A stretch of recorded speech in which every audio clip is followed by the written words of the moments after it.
ETF index mutual funds నేర్చుకుని stock మార్కెట్లో రాణించాలనుకుంటున్నారా? వెంటనే ఈ నెంబర్కి కాల్ చేయండి. నమస్తే అమ్మ. నమస్తే రాధ గారు. అమ్మ, ఒకప్పుడు భార్యాభర్తల మధ్య గొడవలు ఏదన్నా ఉంటే పెద్దవాళ్ళ మధ్య కూర్చొని పంచాయతీ తీసేవారు. తర్వాత విడాకుల సంఖ్య ఇలా ఉంటూ వచ్చింది. ఇప్పుడు మొత్తం మారిపోయిందమ్మా. ఇంట్లో ఏదన్నా గొడవ వచ్చింది, ఏం జరిగినా కూడా పిల్లలతో పాటి తల్లైనా చావాలి, తండ్రైనా చావాలి. మీరు పోయేది కాక అంటే అంటున్నానని కాదు, పిల్లల జీవితాలు ఏమీ చూడని బంగారం లాంటి భవిష్యత్తు అమాయక పిల్లల్ని దాంట్లో వాళ్ళకి అంత లోపలే మీరు జీవితం అంతం చేయడం, అది నిజంగా ఎందుకమ్మ చేసుకునేది? మనం ఒక ఫ్యూ మంత్స్ బ్యాక్ కూడా తల్లి రైలు పట్టాల మీద ఇద్దరు పిల్లలు, ఇక్కడ చూస్తే 3 పిల్లలు. అది పెద్ద గొడవ కాదు, చిన్న గొడవ, దానికి బావిలో దూకి. అంటే ఎందుకమ్మ తల్లి కూడా ఆలోచించట్లేదు? మీరు అన్నట్టుగా రాధగారు, తల్లి ఇది వరకు అమ్మ అంటే ఏంటంటే సహనానికి మారిపేరు, భూదేవంతా ఓపిక. ఏం తప్పులు చేసినా కూడా ఈ తల్లి అనేది మనసులో కడుపులో పెట్టుకొని పిల్లల్ని కూడా అట్లాగే కడుపులో పెట్టుకొని ఎన్ని కష్టాలు వచ్చినా కూడా కదా పిల్లల కోసం మనం ఇప్పటికి చూస్తాం. ఏంటండి ఇన్ని కష్టం? అవునండి, నాకు ఎవరు లేరు, పిల్లల కోసం బతుకుతున్నానండి అనే వాళ్ళని మనం చాలా మందిని చూసాం. నిజంగా హ్యాట్స్ ఆఫ్ టు దెమ్. ఎందుకంటే ఎన్ని కష్టాలు, భర్తలు కష్టాలు పెట్టినా, ఇంట్లో అత్తగారు మామగారు హరాస్ చేసినా, ఫైనాన్షియల్ గా మీకు ప్రాబ్లం ఉన్నా, హెల్త్ ప్రాబ్లం ఉన్నా కూడా నా పిల్లల కోసం నేను బతకాలి, రేపు నేను పోతే నా పిల్లలు నాలాగా చూసే వాళ్ళు ఉండరు అనే ఉద్దేశంతో ఉండే తల్లిదండ్రులు ఉన్న తల్లి మరి ముఖ్యంగా. కానీ రాను తల్లి అంటే ఇది వరకే అనేవాళ్ళు ఏదైనా కలుషితం అవుతుంది, కానీ తల్లి ప్రేమ, తల్లి పాలు కలుషితం కావు అనేవాళ్ళు. కానీ ఇప్పుడు తల్లి ప్రేమ కూడా కలుషితం అయిపోయి, అంటే నా పిల్లలు కదా, నా కడుపున పుట్టే పిల్లలు నన్ను నమ్ముకున్నారు, మనకేం కష్టం వచ్చినా, ఎంత పెద్దవాళ్ళమైనా 80 ఏళ్ల వయసులో కూడా ఏ కష్టం వచ్చినా అమ్మ అంటాం.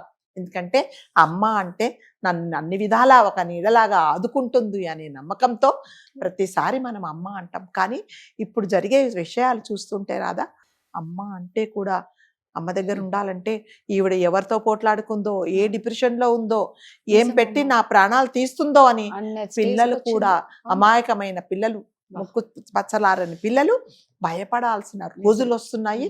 మనకు కూడా భయమేస్తుంది అనమాట. తల్లి దగ్గర ఉంటే సేఫ్, తల్లి అంటే ఒక రక్షణ కవచం అనేది లేకుండా తల్లి కూడా చంపేస్తుందేమో అన్నట్టుగా ఇప్పుడు పరిస్థితులు. నిజంగా మనం జరిగే సంఘటనలు మీరు అన్నట్టుగా కొన్ని నెలల క్రితం మనం కూడా వీడియో చేశాము. ఆవిడ కూడా మరి ఏం ప్రాబ్లమ్స్ ఉన్నాయో తన 2 పిల్లలను నమ్మించి తీసుకెళ్ళి చంపేసింది. ఇప్పుడు మళ్ళీ రీసెంట్గా ఆవిడకి యాక్చువల్గా ఒక రైతు కుటుంబం అనుకుంటానండి. ఆ రైతు కుటుంబంలో పాపం భార్య, భర్త, 3 పిల్లలు, 2 అమ్మాయిలు, 1 అబ్బాయి. సో వాళ్ళు యాక్చువల్గా ఈ వ్యవసాయ భూమిలో బోరేశారు. బోరేస్తే వాళ్ళకి నీళ్లు పడలేదు. పడనప్పుడు భార్య చెప్పింది, అంటే నీళ్లు పడలేదు కదా, అతను అన్నాడు మళ్ళీ ఇంకొక బోర్ వేస్తాను అంటే, ఇంకొక బోర్ వేయకండి ఇప్పటికే, అంటే జనరల్గా బోర్ అంటే చాలా ఖర్చుతో కూడిన పని, అందులో నీళ్ళు వస్తాయో లేదో తెలియదు, వద్దు అని చెప్పింది. వద్దు అని చెప్తే, లేదు నేను మళ్ళీ వేస్తానని చెప్పేసి అతను ఆవిడ చెప్పిన మాట వినకుండా, అండర్లైన్ చేసుకోవాల్సింది, ఆమె చెప్పిన మాట అతను వినకుండా ట్రై చేద్దామని వేశాడు బోరు. అది ఈవిడికి తెలిసేసి, ఎవరి మీద కోపం అండి నీకు? నీ భర్త మీద కోపము, నీ మాట వినలేదని కోపం, నువ్వు బతికి సాధించాలి. అమాయకమైన పిల్లలను కూడా తీసుకెళ్ళి ఒక బావిలో 3 పిల్లలను తోసేసి తను పడిపోయింది. తను కూడా దూకేసింది. కాకపోతే 2 పిల్లలు పడిపోయారు, ఈవిడగా పోయింది. ఈ కుర్రోడు మాత్రము ఆ బావిలో ఏదో తాళ్ళు ఉన్నాయంట, దాన్ని పట్టుకొని బయటకు పైకి వచ్చేసాడు. ఆ కుర్రోడు చిన్నవాడు, ఐ థింక్ 11-10 ఇయర్స్ ఉండొచ్చు. అయితే ఏం చేశాడు, వెళ్ళి ఇమీడియట్ గా వాళ్ళ తండ్రికి చెప్పాడు. తండ్రి పరిగెత్తుకుంటూ వచ్చేటప్పటికే రాధగారు 2 కూతుర్లు పోయారు, తల్లి పోయింది. ఆ పిల్లలు ఒక 14-15 ఇయర్స్ పిల్లలు ఉంటారండి, ఆడపిల్లలు. అంతే 10 ఇయర్స్ 11 ఇయర్స్ అంతే ఉంటారు, పెద్ద పిల్లలు. ఆ పెద్ద పిల్లలను కూడా తోసేసింది అంతే.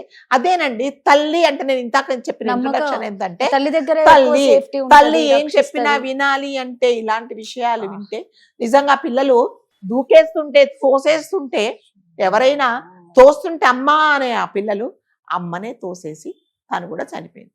అంటే క్షణికావేశం. అంటే కూర్చొని మాట్లాడుకోవచ్చు అవునమ్మా. కదా. ముగ్గురు మ్మ్. ప్రాణాలు, ఇద్దరు ప్రాణాలు ఇస్తే నీ ప్రాణం నువ్వు కూడా తీసుకున్నావు. అవును. ఇప్పుడు ఎవరికి నష్టం అండి?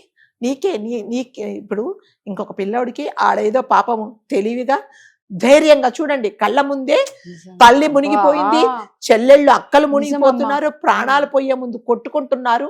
అయినా కూడా ఆ కుర్రోడు ధైర్యంగా తాళ్ళు పట్టుకొని బావిలో నుంచి బయటకు వచ్చి వెళ్ళి ఈ విషయాన్ని వాళ్ళ తండ్రికి చెప్పాడు. అంటే అబ్బాయిని మనం మెచ్చుకోవాలి. కానీ అతని మెంటల్ కండిషన్ ఎలా ఉంటది చెప్పాలి. కళ్ళ ఎదుటుగా తండ్రి కదా, ఒక తల్లి కదా. ఇద్దరు- మా తల్లి ఎవడన్నా రానా బయటికి వెళ్తున్నాము అంటే అమ్మా మమ్మల్ని ఎక్కడ తీసుకెళ్తున్నావు అడగరు కదా, తల్లి వెంబడి వెళ్ళిపోతారు వెళ్ళిపోతారు. కదా.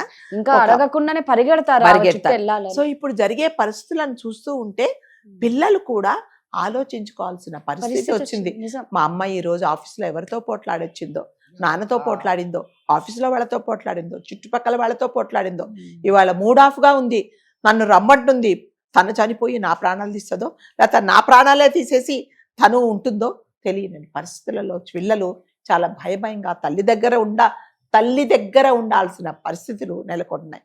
కాబట్టి దయచేసి పెద్దవాళ్ళు, మరి ముఖ్యంగా తల్లి, మీకేదైనా ప్రాబ్లమ్స్ ఉంటే మీరు ఆలోచించుకోండి, మీ భర్తతో మాట్లాడుకోండి, కుటుంబ సభ్యులతో మాట్లాడుకోండి.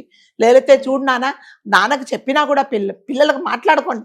నాన్న వినట్లేదు, మన ముగ్గురం నాన్నతో 2 రోజులు మాట్లాడడం మానేద్దాం, చెప్పినా కూడా వినలేదు, తర్వాత మాట్లాడదాం మనము అని మీ పిల్లలకు అలా మాట్లాడాలి. కానీ ఇలా చెప్పేసి ప్రాణాలు పోతే ఆయన బోరేసుకుంటాడో మళ్ళీ పెళ్లి చేసుకుంటాడో, నీకు బతికిన నీ కుర్రోడిని చూస్తాడో చూడడో, నీ ఫ్యామిలీ ఇవాళ రోడ్డు మీద పడిపోయింది. తల్లిగా మనం ఏం చేస్తున్నాం? సో మీరు చేసిన తప్పులకు, మీరు పోట్లాడే పోట్లాటలకు, మీ మనస్వర్ధలకు పిల్లలు ఏ రకంగా బాధ్యులు? రేపు నిజంగా ఆ అబ్బాయి మైండ్ సెట్ ఎలా ఉంటదో చెప్పలేము. ఇప్పుడు నువ్వు అసలు ఎవరిని మనం చనిపోమని ఎవరిని ఎంకరేజ్, చనిపోవడం అనేది ఏ సమస్య కూడా పరిష్కారం కాదు. నీ భర్తతో నీకు ప్రాబ్లం ఉంటే నువ్వు అదేంటో నువ్వు తేల్చుకో. పిల్లల్ని ఎందుకు పారేయాలి అంటే అతని మీద కక్ష సాధింపు అన్నమాట. నా మాట వినలేదు కాబట్టి నేను చనిపోతా, అట్లాగే నీకు నాకు పుట్టిన పిల్లల్ని కూడా చంపేస్తాను, నువ్వు బాధపడాలి అని నువ్వు కక్ష సాధించావు. చచ్చి ఏం సాధిస్తాను చెప్పండి రాజుగారు కదా.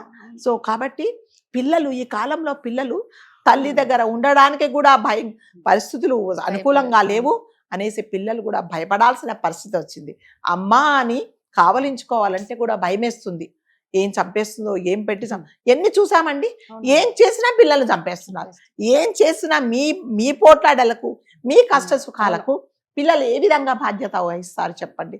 వాళ్ళు ఏం చేశారు అన్న పదానికి అర్థం లేకుండా పోయింది. అమ్మా అంటే ఆదుకునేది, కడుపులో పెట్టుకునేది అనే మాటకు అర్థం లేకుండా మీరు ప్రాణాలు తీస్తున్నారు. మీ ప్రాణాలు తీసుకొని పిల్లల ప్రాణాలు తీస్తున్నారు అంటే క్షణికావేశం అనేది ఎప్పుడైనా రాదుగారు కోపంతో మనము ఎప్పుడు ఏ నిర్ణయాలు తీసుకున్నా తప్పుడు నిర్ణయాలే కదా. అది ఎప్పుడూ కరెక్ట్ కాదు. ఆ క్షణం ఒక్కసారి మీరు బయటికి రండి, నా భర్త నా మాట వినలేదు, బోరేశాడు అంటే మీరు నలుగురికి చెప్పుకోండి, పిల్లలతో మాట్లాడుకోండి, లేకపోతే భర్తతోనే మాట్లాడుకోండి. అది ఏం సమస్య చెప్పండి? ఇంటికి లేటుగా వచ్చాడు అంటే చంపేస్తున్నారు, చనిపోతున్నారు. భర్తకు ఎవరితోనో ఏదో సంబంధం ఉంది అంటే పిల్లలు చంపేస్తున్నారు, మీరు ఏదో కలిపేసి చంపేస్తున్నారు కదా. లేదు మీ స్వార్థం కోసము మీకెవరితో ఉన్నా కూడా పిల్లల్ని చంపేస్తున్నారు, పిల్లలు అడ్డొస్తున్నారని. మీరు ఇంకొక తనతో కలిసి ఉంటే పిల్లడు చూశాడని చంపేస్తున్నారు. దీనికి ఎవరండి బాధ్యులు? కాబట్టి దయచేసి ఆడవాళ్ళు ఒక్కసారి మీ పిల్లలు మీ చేసిన తప్పులకు ఎటువంటి బాధ్యులు కారు. అది మీ నిర్ణయము, మీరు మాట్లాడుకోవాల్సింది, మీరు మీ ఫ్యామిలీతో, మీ హస్బెండ్తో మాట్లాడుకోవాల్సిందే తప్ప మీ పిల్లలు ఎటువంటి పరిస్థితులలో బాధ్యులు కాదు. వాళ్ళను చంపే హక్కు అనేది మీకు లేదు.